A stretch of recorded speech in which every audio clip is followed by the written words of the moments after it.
Hey guys, and welcome to the Working Money Channel.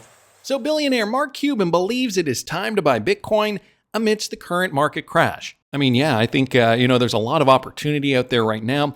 For more information, I'm just going to say it off the top. Follow me, patreon.com/workingmoneychannel if you guys are interested in seeing what I'm doing for this particular bull run. I mean, the market is moving in such a, I guess we weren't really expecting it to go this way. Part of it is really just understanding cycles, but also, being prepared for these kind of black swan-ish events that could get thrown at you. So I guess I should also say that my Patreon subscribers, I respond to everybody's DM. So if you have a question that you want to ask me directly, my DMs are open over there at patreon.com/workingmoneychannel 2. Mark Cuban saying, Bitcoin is a better buy right now. Investor Mark Cuban believes it is now time to buy Bitcoin amidst this market crash.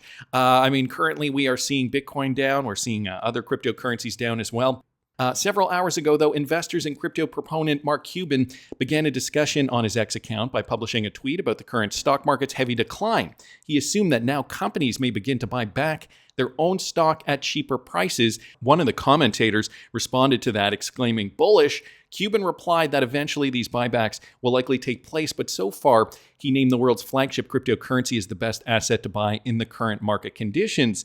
He says, "You will eventually be right, but Bitcoin is probably a better buy right now." So interesting. Bitcoin did go under 80,000 yesterday if you guys were watching the market. Some users on X responded to Cuban supporting the idea of cryptocurrency as a good investment. "I dumped stock before the bloodbath and bought crypto. I'll buy back in cheap to the market," one of them said. So, some of these people, the market, the crypto market was remaining resilient up until yesterday. And then we saw a big crash on the anticipation that, the stock markets were going to open on Monday and they were going to crash. Here we are. I think, it is a good opportunity, a good time to really kind of evaluate what kinds of investments we want to get into. Tony Edward posting this. Jamie Dimon just called Liz, Elizabeth Warren, he means, and had her do this. Apparently, guys, you can't make this stuff up. A letter has been signed by Senator Elizabeth Warren on April the 2nd to investigate undue influence over the recent SEC decisions. This courtesy of Sentosumo Saba. Ripple has been mentioned 8 times with questions like, who had advanced knowledge of the SEC's decision to dismiss the case against Ripple Labs? And what is Donald Trump's relationship to Ripple Labs and its CEO, Brad Garlinghouse? So apparently, Elizabeth Warren is trying to get, Congress to look into the SEC Ripple case now. Yeah, they're desperate. It just sounds like this is a desperate attempt, one last kick at the can. The big banks probably don't like how the outcome turned out for this. But alas, here we are. We're going to be entering a new financial system. And Mark Ueda, acting chairman of the SEC, has now officially launched a full internal review targeting past staff statements, starting with Bill Hinman's 2018 Ethereum speech. So this one courtesy of Michael Branch. And here's what's going on. Ueda directed agency staff on Saturday to figure out which old statement and guidance documents need to be either ripped up or rewritten to match the agency's current goals. So, it's positive looking forward. The SEC is on the right track now that Gary Gensler's not at the helm. That 2018 speech, though, delivered when Bill Hinman led the Division of Corporate Finance, centered on the controversial idea that the crypto token's legal status depends more on how centralized the project is than how the asset was originally sold. The new SEC wants to kill or change that idea based on findings from the Crypto Task Force and where the commission stands today. So here is the SEC tweet to that effect, statement from Acting Chair Mark Ueda, pursuant to Executive Order 14192, Unleashing Prosperity Through Deregulation. And I will link this in the description if you guys want to. I think this does actually connect to some other tweets. I do believe it's an entire tweet thread there. So I will link that in the description for you guys if you're interested.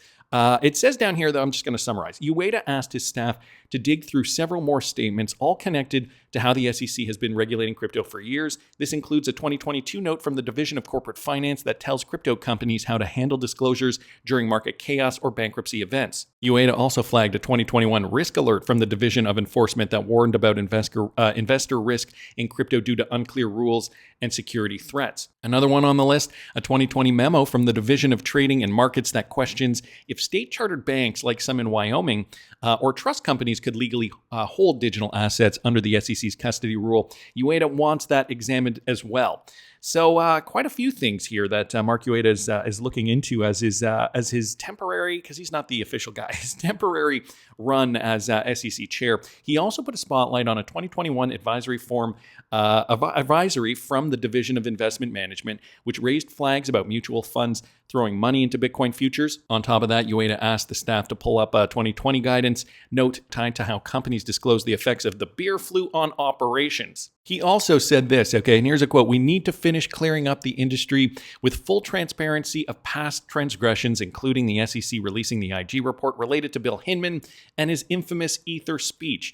And so John Deaton pointed out that Empower Oversight, an independent ethics watchdog, triggered the Inspector General investigation into Hinman's conflicts of interest and later sued to make that report public.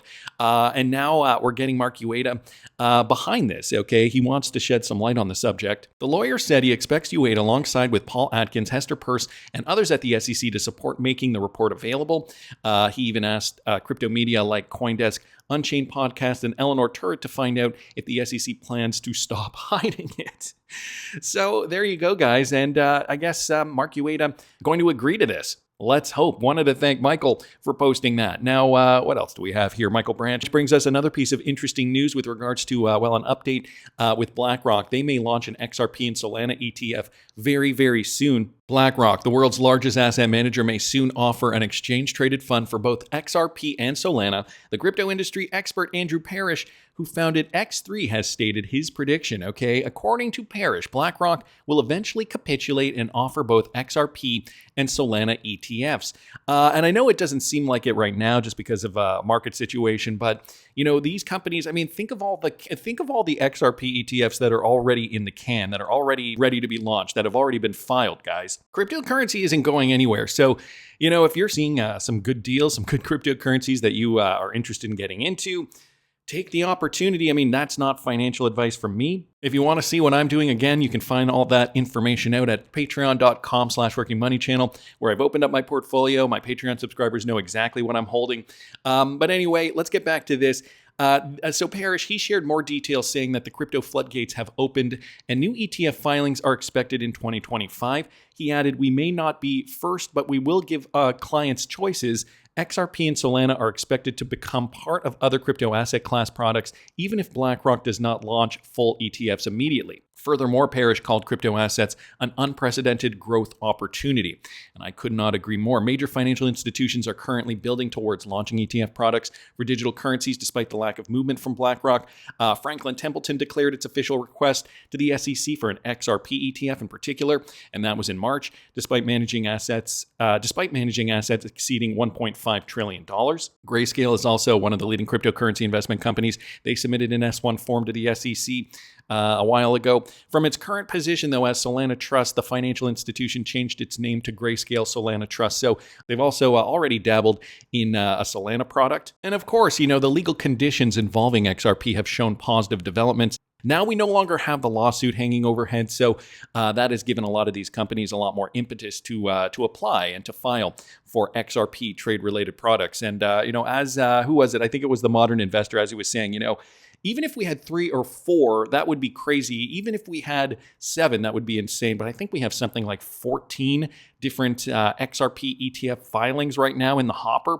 If I've got that number wrong, I do apologize. If you guys know the actual number, put it down in the comment section. But I think, I think it is speaking volumes as to where crypto is going, despite not feeling like it at the moment.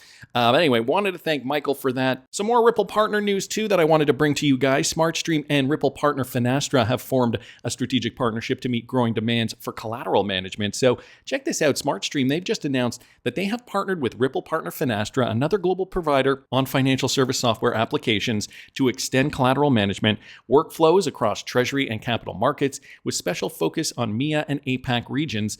This collaboration offers a robust and cost-effective path for financial institutions to navigate workflows and regulations with SmartStream's comprehensive collateral management solution, with the added acceleration to be operational in less than 4 4 weeks. So that's happening very, very quickly. SmartStream's well-established TLM collateral management solution was selected following a comprehensive evaluation of its functionality, user interface deployment options, and seamless integration capabilities with Finastra's solutions. They give you some of the details. Obviously, it's going to be regulatorily compliant. Lauren French, she did say we are excited to partner with SmartStream to offer an industry-leading collateral management solution. So another application here likely going to be delivered over the blockchain, over some type of DLT solution possibly. Together, we aim to deliver highly automated and regulated solutions that give our clients confidence in every aspect of their collateral management projects, from margin call workflow automation and optimization to reporting, audits, and reconciliations across all business lines. So making these applications make sense, making it more streamlined for their clients. And, a lot of these partners are looking towards these larger Ripple partners. Now, don't forget, Finastra is one of those larger Ripple partners. They've been one of those companies that have been able to integrate RippleNet solutions into the smaller partners that decide to hire them to use their services. So, another integration here likely happening over, I would love to hear that all these things are happening over the XRP ledger. I mean, we don't have any confirmation of that necessarily, but knowing that Finastra is an exclusive Ripple partner, that is very interesting to note. Also wanted to mention that Angenic AI emerges as a fix for cross-border payment frictions, and they are connected to another Ripple partner here. That would be TerraPay, guys. So TerraPay's co-founder and chief operating officer, he told Payments as part of the What's Next in Payments series, focusing on exploring AI's use in banking and by fintech, that automated decision-making and streamlined processes will continue to transform global money movement, especially as faster payments gain ground in cross-border transactions. So that's the trend, guys, moving forward. And again, TerraPay is a Ripple partner. In terms of global fund flows, TerraPay's single connection ties more than 3.7 billion mobile wallets across 200 sending in 144 receiving countries, touching 7.5 billion bank accounts. So this is big. Obviously, in the best case scenario, everything goes smoothly, but when things are not going smoothly, that's when customer queries come out. It's not an easy task to find out straight away where the transaction is, as analysts and representatives at the company have to look at logs and query partner systems. A lot of the work is done manually, said Sundaram, who adds that the agent knows the corridors and the markets that they are working in, but it still takes some time. So I guess they do have to still train some of these AI models as well. But TerraPay is using AI models with machine learning to bolster customer support and automate tasks as financial institutions send payments in real time. And considering TerraPay is running on the XRP ledger, one of those confirmed Ripple partners, it'd be interesting to know, what kind, because Ripple has also said that they want to delve into the AI business. I don't know how far along they are there, and I don't know if TerraPay is necessarily using that, but for banking, for cross-border payments, it all makes sense. If you can integrate another application into the XRP ledger to kind of complement the cross-border payment application, then why wouldn't you do that? And I think that's why Ripple is deciding to. They have a branch that is working on KYC and a branch that's working on fraud protection and AI. Making decisions on payments as traditionally as bankers would have done in the past. So, it's all very interesting, all these moving parts working together. I guess we'll just have to wait and see how this all does turn out eventually. If you guys haven't noticed already, there is a stark contrast in Ripple's RLUSD holders, a case for the XRP community buying the stablecoin as a story, a collectible, or for the support. This is a question that was asked by Sento Sumo Saba here, because if you notice, guys, RLUSD on the Ethereum network, only 2,185 hodlers. But RLUSD on the XRP ledger, over 28.8 thousand hodlers, okay, up 533.36% in 30 days, and about 2x the supply on Ethereum. And you guys can check out the source there. It's from rwa.xyz. So the amount of hodlers on the XRP ledger, obviously, we're a community that wants to support our own. Obviously, why would we hold RLUSD on Ethereum? But I guess there's different purposes as to why somebody would versus why somebody wouldn't. And Crypto Eddie just asking the question, is it the idea that it is a story, a collectible, or what have you? I don't know. I guess we'll just have to wait and see. But wanted to thank her for posting that. We've been getting a lot of news this week, of course, a lot of tariff talks. Howard Lutnick's been making the rounds regarding Trump's tariffs, and Wendy O coming out criticizing a little bit. This is called grifting within the constraints of the law. I'm going to play you guys a clip here from CBS News. Listen to this. We send them $12 billion. So it's not the tariffs. It has nothing to do with tariffs. If they went to 0-0, they would go to $200 billion with us. We need to stop the ripoff, and 0-0 is the way to I know, make but we don't have 0-0, sir. We don't have 0-0, actually, because when we saw the president stand in the Rose Garden holding up that chart that you helped make, that wasn't actually tariffs. That was actually confusing to investors because it was some kind of other formula, and the countries themselves seemed kind of random. Like, why are the Heard and McDonald Islands, which don't export to the United States and are quite literally inhabited by penguins, why do they face a 10% tariffs? Did you use AI to generate this? No. The idea is why there are they no on the list? left off. Because the idea, what happens is, if you leave anything off the list, the countries that try to basically arbitrage America go through those countries to us. Any country, like we had tariffs, the president put tariffs on China, right, in 2018. And then what China started doing is they started going through other countries to America. Right. They just built through other countries through America. And so the president knows that. He's tired of it, and he's going to fix that. So basically he said, look, I can't let any part of the world be a place where China or other countries can ship through them. So he ended those loopholes, these ridiculous loopholes. And now what he's trying to say is, I'm going to fix the trade deficit of the United States of America. It's a national security issue. We need to make medicine. We need to make semiconductors. Yes. We need to make ships. We need to have steel and aluminum. Come on. We need the greatness of America to actually be built in America. All right. So, we know kind of what the plan has been all along. We've been trying to figure out how Donald Trump is going to execute this. I think we can say for certain, though, the 0-0 thing, Donald Trump brought on these tariffs for a reason. He wanted negotiating power. And so, if you match tariffs with other countries and countries are going to suffer because of it, they're going to come to the table and they're going to want to negotiate. So I kind of understand what's going on here. Now, I want to bring you guys a couple more clips from Howard Lutnick. Okay, he said this in this clip: we need to change how trade works around the world. Listen to this. So we really need to change the way trade works around the world. It's tariffs, but don't get confused that these non-tariff trade barriers, they are the monster that needs to be slayed. You've been consistent about this argument: subsidized production, manipulated currencies, foreign trade barriers, something the president addressed just last night. Can we just sit on the numbers just for a moment? The EU, 20%, 24% on Japan, 34% on China. Just what exactly was the methodology to go through all those different barriers to entry that you want to knock down? How did you come up with these numbers?